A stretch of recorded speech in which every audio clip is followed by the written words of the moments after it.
Part B covers a systematic approach to CPR decision making.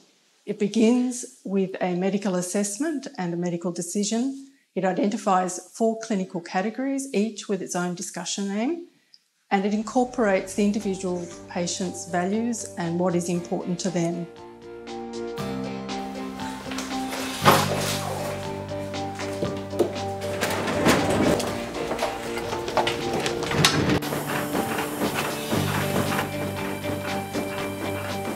Dr. Barbara Hayes, you've completed your PhD in decision-making around CPR, because as a clinician you noted there was a lot of inconsistencies and differences to other decisions. Why is CPR decision-making different to other decisions? I think it is a little different because of people's expectations. The patients and their families often think CPR is standard treatment and should always be given. And also we teach CPR as first aid treatment in the community for everybody who has a cardiac arrest. So we've created a very high expectation that CPR will always be provided, and so we need to often raise this even if we're not going to provide CPR. Is it a life and death decision? Is that how we should frame it up with our patients? I think CPR does seem to be very much a life and death decision. You can't discuss CPR without discussing life and death. You can have discussion about other treatments without discussing death, but not CPR. So it's a high stakes decision, and the potential for it to result in perhaps a life that is even worse than death is often not considered by the patient and family. The stakes are high and trust becomes important. So it's really no surprise we've got a high stakes discussion with patients with a high expectation of a good outcome, and we know it's going to be poor. But for some patients, CPR being the default position is appropriate and on those who it was designed for. Can you tell me about that group? Well, in hospitals, of course, unless there's an order not to provide CPR, we provide CPR. Now, for many patients that will be appropriate, particularly young people with just an acute illness but not a lot of comorbidities, patients who've had acute myocardial infarct or acute cardiac ischemia have some very successful outcomes from CPR being monitored. They're already being monitored in coronary care. If they have ventricular fibrillation, they may have up to a 60% chance of survival. This is what CPR was designed for. I guess the other group would be people having surgical procedures, having anaesthesia with their functions being taken over by an anaesthetist already. Are we getting good movement on both sides of the chest with your bagging? Check. Looks like, yeah, so it doesn't look like we've got a tension in the thorax.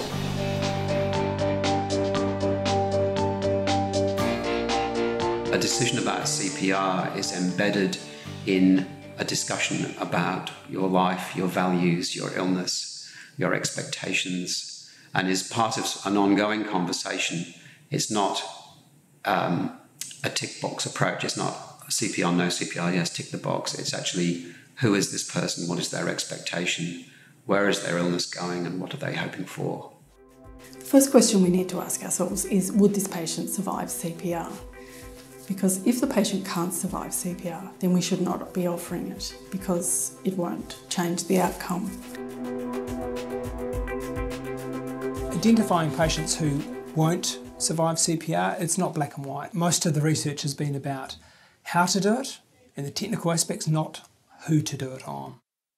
I think they need to consider the patient and all aspects of the patient, what's wrong with them now, what their comorbidities are and what's level the comorbidities are, what their lifestyle's like, how's their mobility, are they living independently.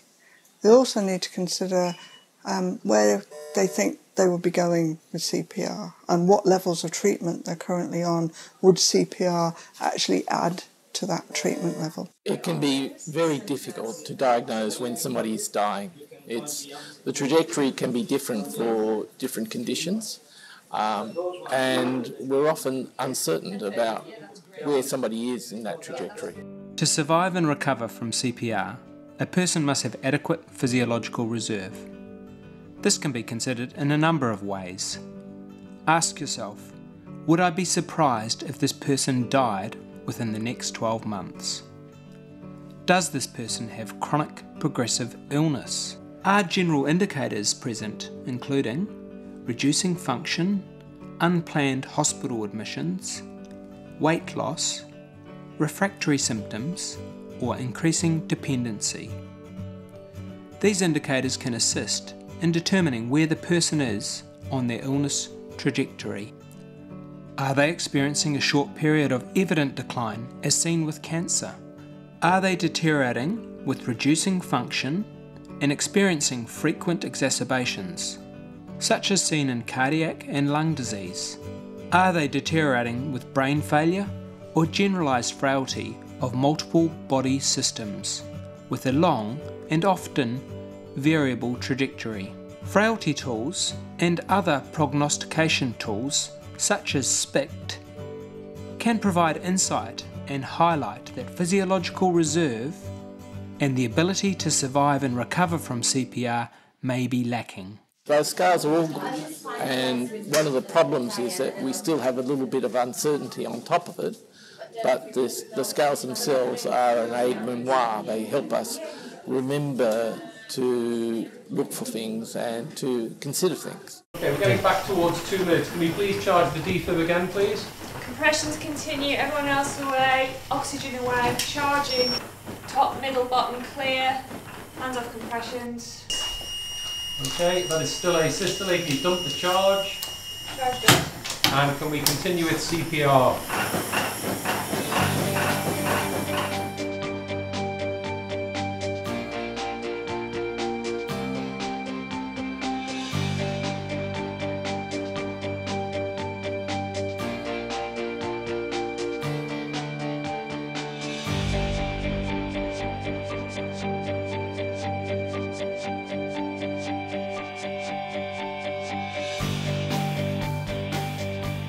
You found 2 categories that people won't survive CPR. Can you tell me about those?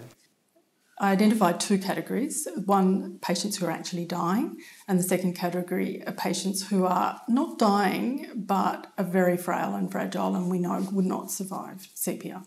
If you perform CPR for these patients, it merely converts a gentle dying into a bad dying.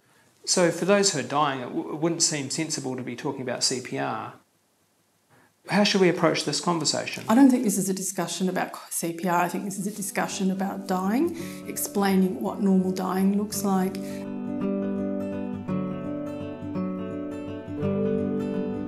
In the category where they're unwell and not likely to survive, but they may not die on the ward as well, so it's not imminent. How do we approach this group?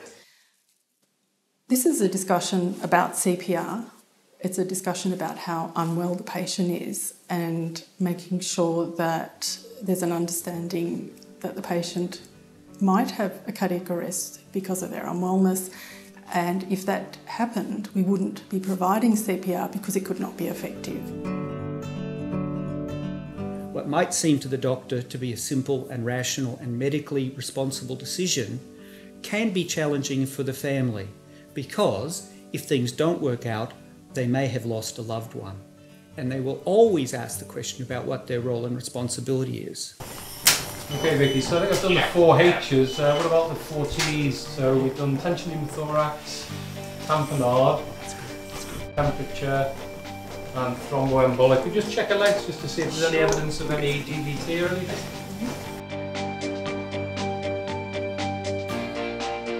If we move to the patients that may survive CPR, and I understand on a medical ward it's between 0 and 18%. We've talked about the 0% group.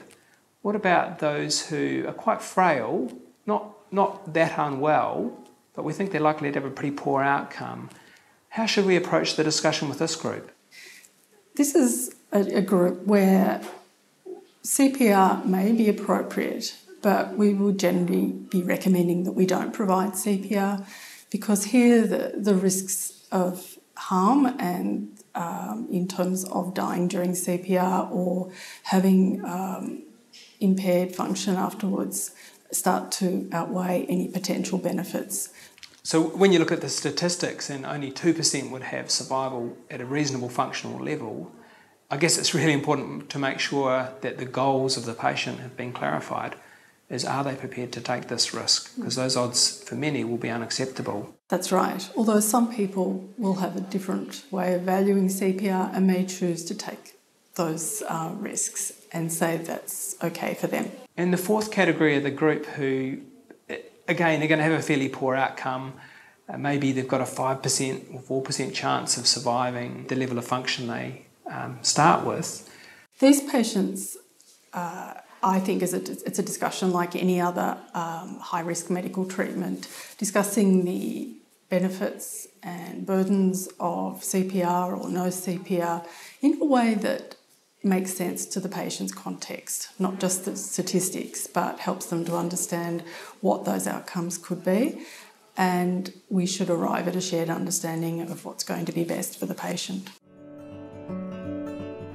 It's important to document the conversation that you've had. Even if the conversation seems a little bit wide-ranging, there are two things that you have to capture. One is the patient's goals, values and expectations, but also something practical about what we're actually going to do in this current system that's intelligible to a nurse who reads this document at 2 o'clock in the morning. Okay, just change at the end of the cycle. 28, 29, 30. Okay, you're coming up to 2 minutes now. Even though they may survive the cardiac arrest, their eventual outcome is going to be very poor, and often they will spend a prolonged period of time either within the intensive care unit and then die, or spend a prolonged period of time in the hospital and not get out of hospital, or even if they do get out of hospital, they get out of hospital with very, very poor quality of life and never get back to the life they previously had. When any medical decision making, we have two sets of experts. We have the experts on the patient, who are the patient and the family. We have the experts on the medical treatment, which is clinicians. Together, we bring those two expertises together to come to a shared understanding of what's going to be in the best interests of the patient. Having a realistic understanding of the limits of what medicine can do to actually keep you well might then allow you to say, well, actually, if you can't do a lot for me to keep me well, I would rather be at home in my own surroundings to die in my own way. So we would urge the doctor to take time to ask questions that enable the partnership to be developed, and for the family and carers to understand that both the doctors and the family are in this together.